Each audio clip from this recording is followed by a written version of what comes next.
Colonel অলি Ahmed police আমাকে মেরে ফেলবে এমন গুঞ্জন আমি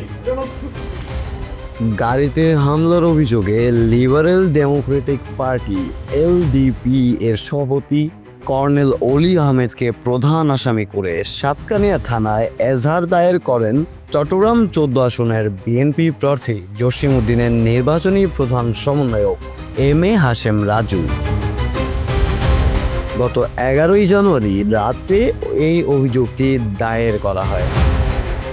এজাহারে বলা হয়েছে, এম.এ. হাশেম রাজু বিএনপি প্রার্থীর নির্বাচন পরিচালনা কমিটির প্রধান সমন্বয়ের দায়িত্ব নেওয়ার পর থেকে কর্নেল অলি ও তার দলের নেতাকর্মীরা নানাভাবে রাজুকে অপহরণ, খুন, গুম, হত্যা করার হুমকি দেওয়া হয়।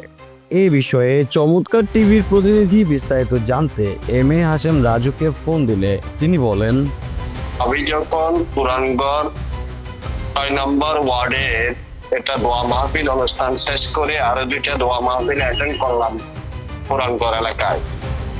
জি, এটাকে বলা হয় চন্দনাইশের পুরানগড় এলাকা, অর্থাৎ বাজালি স্টেশন শেষ করে যখন আমি কেরানীহাটের দিকে ফিরছিলাম তখন ওখানে একটা বাঙ্গা ব্রিজ নামে একটা নাম এই জায়গাটা। ওখানে আসার সাথে সাথে দেখলাম যে আমার গাড়িতে বিকট শব্দ, পাথরে গ্লাস ভেঙে গেল। এরপরে দেখলাম ফায়ার, ব্ল্যাঙ্ক ফায়ার।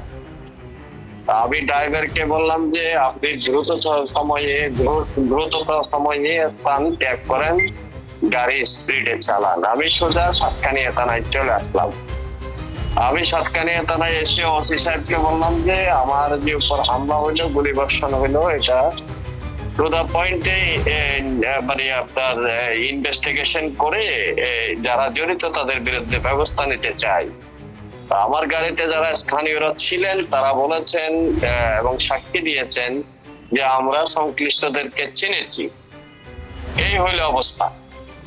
এই অভিযোগের ব্যাপারে প্রতিক্রিয়া জানতে আমরা কর্নেল অলি আহমেদের সন্তান অধ্যাপক ওমর ফারুককে ফোন দিলে তিনি জানান, হ্যাঁ, এটা মিথ্যা অভিযোগ। মূলত উনি যেটা চেষ্টা করেছেন, ওখানে আমাদের সাতকানিয়া আংশিক এলডিপির যারা প্রধান নেতা, উনি সকলের নামটা দিয়েছেন। এটা একটা পুরাতন টেকনিক আর কি, ভয় দেখানোর।